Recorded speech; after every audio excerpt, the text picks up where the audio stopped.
ഇവിടെ ഈ ചരമവാർത്ത എഴുതുന്ന ആരാണാവോ? ഞാനാണ്. വരൂ, പറഞ്ഞോളൂ. ആരാ മരിച്ചത്? പേര്, വീട്ടുപേര്, വയസ്സ്, ബന്ധുക്കൾ വിശദമായിട്ട് പറഞ്ഞോളൂ. മരണകാരണം? കാരണമോ?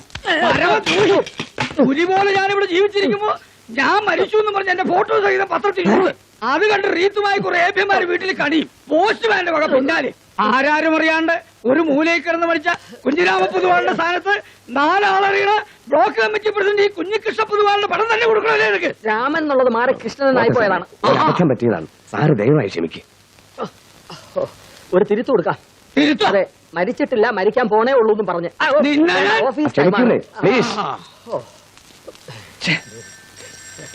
ഈ പത്രപ്രവർത്തനം എന്ന് പറയുന്നത് വെറും ഒരു താങ്ക്ലെസ് ജോബാണ്. നീയാ ഇതിപ്പോ 2ാമത്തെ തവണയാ.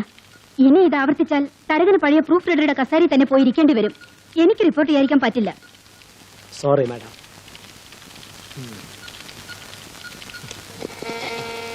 5 ദിവസത്തെ അമേരിക്കൻ സന്ദർശനത്തിന് ശേഷം രാഷ്ട്രപതി ഡൽഹിയിൽ തിരിച്ചെത്തി. ആലപ്പുഴയിൽ ഇന്നലെ ഉണ്ടായ ബോട്ടപകടത്തിൽ 18 പേർ മുങ്ങി മരിച്ചു.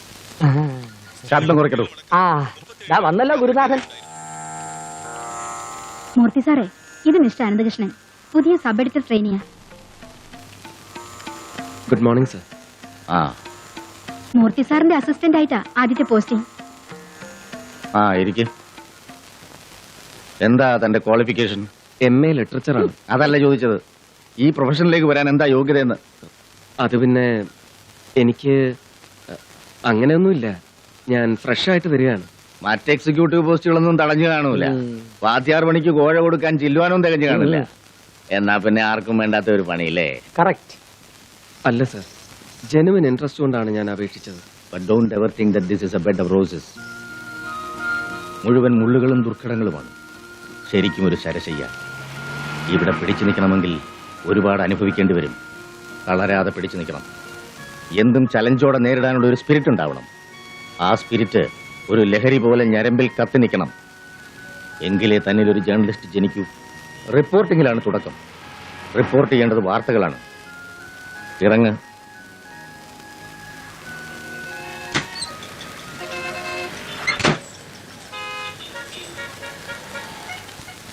വൈകിട്ട് 5 മണിക്ക് പ്രസ് ക്ലബിൽ. Come with the news. എവിടെ നിന്ന് എന്ത് വാർത്തയാണ് സാർ ഞാൻ റിപ്പോർട്ട് ചെയ്യേണ്ടത്? Look around yourself. ഇവിടെ ജീവിതമുണ്ട്. Life is the news. അത് കാണാനുള്ള കണ്ണ് വേണം. വൈകിട്ട് 5 മണിക്ക് പ്രസ് ക്ലബിൽ വാർത്തകളുമായി വരിക.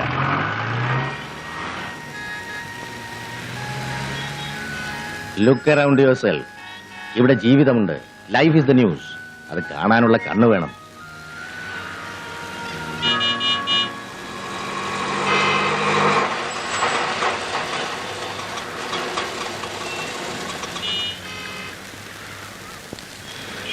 $5 വേഷം കെട്ട് നിൽക്കാതെ 8 രൂപ എടുക്കണോ? മീറ്ററിൽ 4.80 ആയുള്ളൂ. മീറ്റർ കണക്കിന് ഓടാൻ വേറെ ആളെ നോക്ക്. മര്യാദ കാശെടുക്കണോ? ഇതുപോലെ അക്രമ കേട്ടോ. ഓ,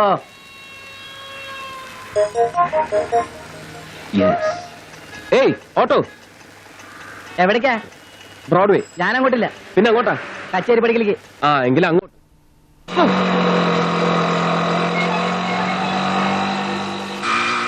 കച്ചേരി പടിയിൽ എവിടെയാ? ജംഗ്ഷനിൽ വിട്ടാ മതിയാ? എനിക്ക് പോകേണ്ടത് ബ്രോഡ്വേക്കാണ്. പിന്നെ കച്ചേരി പടി എന്ന് പറഞ്ഞത്? അത് നിങ്ങൾക്ക് പോകേണ്ട സ്ഥലം. എനിക്ക് തിരക്കില്ല, അത് കഴിഞ്ഞിട്ട് പോയാലും മതി. ബ്രോഡ്വേക്ക് കൊടക്കാനാണോ? നിങ്ങൾക്ക് തോന്നുന്നിടത്തേക്ക് പോകാനല്ല സർക്കാർ ലൈസൻസും പെർമിറ്റും തന്ന് ഈ ഓട്ടോറിക്ഷ റോഡിലിറക്കുന്നത്. ഈ മീറ്റർ വെച്ചിരിക്കുന്നത് സർക്കാർ നിശ്ചയിച്ചിരിക്കുന്ന താരിഫ് അനുസരിച്ച് വാടക വാങ്ങാനാണ്. തോന്നുന്ന സ്ഥലത്തേക്ക് പോകൂ, തോന്നിയ കാശും വാങ്ങും. ഇവിടെ നിയമം എന്ന് പറയുന്ന ഒന്നില്ലേ സുഹൃത്തെ? നിങ്ങൾ ഈ ചെയ്യുന്നത് നിയമലംഘനമല്ലേ? ഇങ്ങനെ ഒറ്റ ശ്വാസത്തിൽ ഒരുപാട് കാര്യങ്ങൾ ചോദിച്ചാൽ മറുപടി പറയാൻ പറ്റൂല. വിശദമായിട്ട് പറയേണ്ട കാര്യങ്ങളാണ്.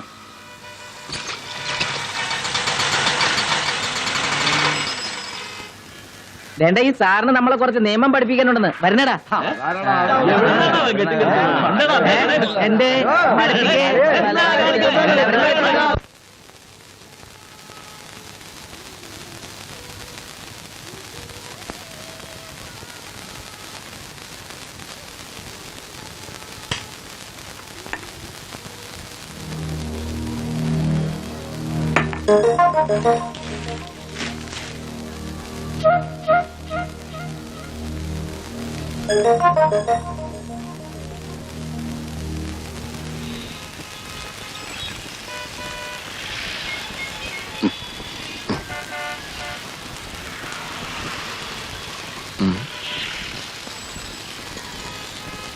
ഏയ്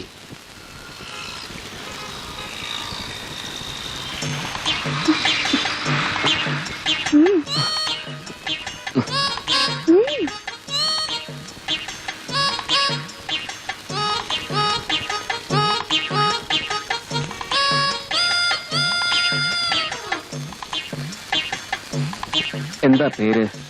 ഇഷ്ടമുള്ള എന്ത് പേര് വേണമെങ്കിലും വിളിച്ചു. അയ്യോ അതല്ല, നിങ്ങളുടെ ശരിക്കുള്ള പേര്, വീട്, ചുറ്റുപാടുകൾ, എങ്ങനെ ജീവിതത്തിൽ ആദ്യമായിട്ട് വഴിതെറ്റി ഈ വൃത്തികെട്ട തൊഴിലിൽ വന്ന് പെട്ടു, ആ സാഹചര്യങ്ങൾ.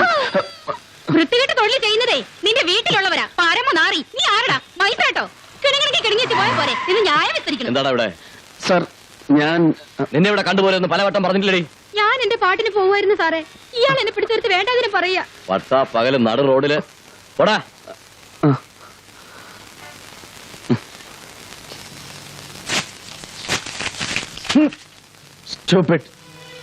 ഒരു പകല് മുഴുവൻ നടന്നിട്ട് എഴുതിക്കൊണ്ട് വന്നിരിക്കുന്നു. റബിഷ്. എല്ലാം ഞാൻ നേരിട്ട് കണ്ട് അനുഭവപ്പെട്ട കാര്യങ്ങളാണ് സർ. എടോ, ഈ നേരിട്ട് കാണുന്നത് അങ്ങനെ തന്നെ പകർത്തി വെക്കുന്നത് അല്ല വാർത്ത. ജനത്തിന് ചുറ്റും നടക്കുന്നത് അല്ലെങ്കിൽ നടന്നേക്കാവുന്നത് അവർ കാണാത്ത കണ്ണുകൊണ്ട് കണ്ടെഴുതണം. അത് വായിച്ച് നമ്മുടെ കണ്ണിൽ കൂടി നാളെ അവരത് കാണണം. അതാണ് റിപ്പോർട്ടിംഗ്. ആ തുടക്കമല്ലേ, ഒരു ദിവസം അങ്ങനെ പോയി. നാളെ വീണ്ടും ഒന്നും തുടങ്ങാം. ആ എന്താ തന്റെ ബ്രാൻഡ്? സർ, എനിക്ക് എടോ, കുടിക്കാൻ എന്താ വേണ്ടതെന്ന്? ഞാൻ ബ്രാൻഡിയാ, തനിക്കത് മതിയോ? വേണ്ട സർ, ഞാൻ കുടിക്കില്ല. ഇതേവരെ കുടിച്ചിട്ടില്ല എന്നുള്ള അർത്ഥത്തിലാണെങ്കിൽ നല്ല ദിവസമാ, തുടങ്ങാം. വേണ്ട സർ, എനിക്ക് വേണ്ട. ഷുവർ? വർഗീസേ, പതിവ് പോലെ ഒരരസികന്റെ മോന്തയുമായിട്ട് മുന്നിൽ നിന്ന് മുഷിപ്പിക്കണ്ട. സ്ഥലം വിട്. I will flirt with my solitude. നാളെ ഗുഡ് നൈറ്റ്. காலம்பா நான் ஆபீஸ் கிளம்புறதுக்கு முந்தி விவரத்தை சொல்லி அனுப்பு. அனந்து வந்தாச்சே. என்னடா வேலையில எப்படி இருந்தது? பரவாயில்ல வைத்தி மாமா. கஸ்தூரி, பையன் வேலை முடிச்சு வந்திருக்கிறான். பாக்கலையா? ஏதாவது குடிக்க கூட வரேன்டா அனந்து. அப்புறம் தாத்தா கிட்ட ஒரு முக்கியமான விஷயத்தை சொல்லி இருக்கேன். என்ன மாமா? கேட்டு தெரிஞ்சுக்கடா. பற்றுமாண்ணா? வரேன் கஸ்தூரி.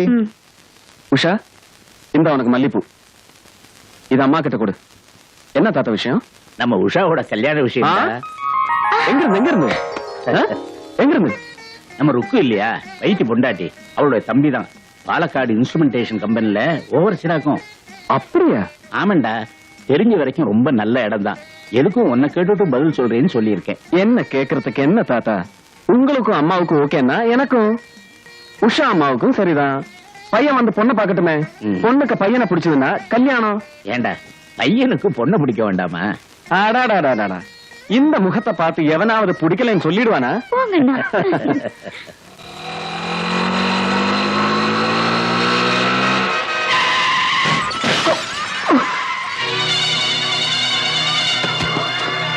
രണ്ട് മുതിർന്നവർക്കും പിന്നെ പരമാവധി 2 കുഞ്ഞുങ്ങൾക്കും മാത്രം യാത്ര ചെയ്യുവാൻ അനുവാദമുള്ള ഓട്ടോറിക്ഷകളിൽ 21 പിഞ്ചുകുട്ടികളെ കുത്തിക്കയറ്റി അലറിപ്പാഞ്ഞു വരുന്ന ബസ്സുകളുടെയും ചീറിപ്പായുന്ന ലോറികളുടെയും നടുവിലൂടെ തിരികെ കയറ്റി കൊണ്ടുപോകുന്നത് നഗരത്തിൽ ഇന്നൊരു പതിവ് ദൃശ്യമാണ്.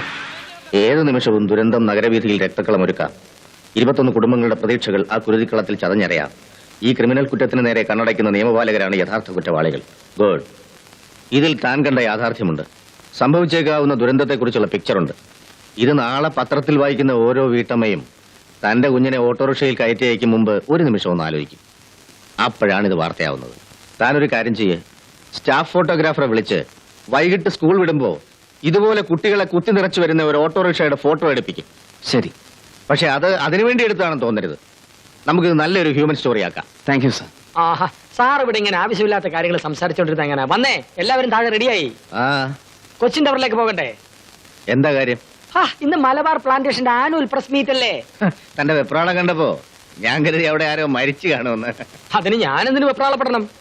കോക്ടെയിൽ അറ്റാച്ച്ഡ് ഡിന്നറാണ്. 5 കിലോ തേയില, പേന, പേഴ്സ്, ഹാൻഡ് ബാഗ്, ലൊട്ടിലൊടുക്ക് വേറെ. പ്രീമിയം സ്കോച്ചാണ്. സമയം കളയാണ്ട് വന്നേ. ഓസിന് കുടിച്ചാൽ എനിക്ക് കിക്ക് കിട്ടൂല. ശീലമില്ലടോ. തനിക്ക് പിന്നെ അതല്ലേ പതിവുള്ളൂ. കളയണ്ട, വിട്ടോ. വേണമെങ്കിൽ ഒരു ചാക്കും കൂടെ കരുതിക്കോ. എന്നെ പോലെ വേണ്ടാന്ന് വെക്കുന്ന മണ്ടന്മാര് വേറെയും കാണും. എല്ലാം കൂടെ വാരിക്കൂട്ടാം. നോക്കൂ, നമ്മുടെ ഈ വക തൊഴിൽ രഹസ്യങ്ങൾ ട്രെയിനീസിന്റെ മുമ്പിൽ വെച്ച് പരസ്യമാക്കരുത്. അതൊരു നല്ല ഹാബിറ്റ് അല്ല. സാർ വന്നേ പോവാം. ഇല്ല, വരുന്നില്ല. തീർച്ചയാണോ? ആ, 5-10 കിലോ തേയില എത്തും.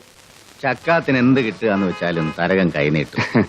ചിലർക്ക് അതൊരു ശീലമാണ് സർ.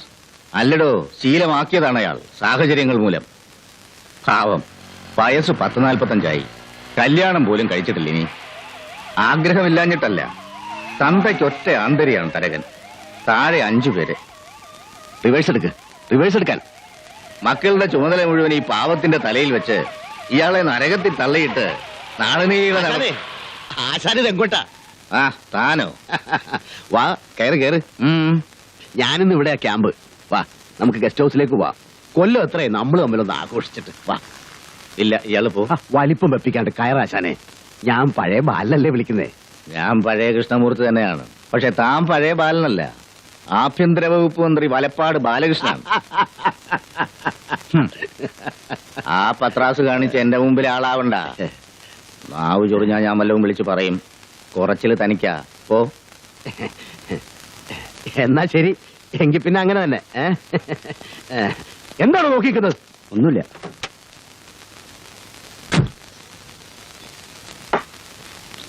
പണ്ട് ഞാൻ പാർട്ടിയിലുള്ളപ്പോ ഒളിസങ്കേതത്തിൽ ചായയും കാപ്പിയും വാങ്ങാൻ കണാരേട്ടൻ ഏർപ്പാട് ചെയ്ത ഒരു പീറച്ചെറുക്കൻ കല്ലായി പാലത്തിന് ബോംബ് വെക്കാൻ രഹസ്യമായി എടുത്ത തീരുമാനം പോലീസിന് ഒറ്റിക്കൊടുത്തത് അവന്റെ ആദ്യത്തെ രാഷ്ട്രീയ ചുവടുവെപ്പ്.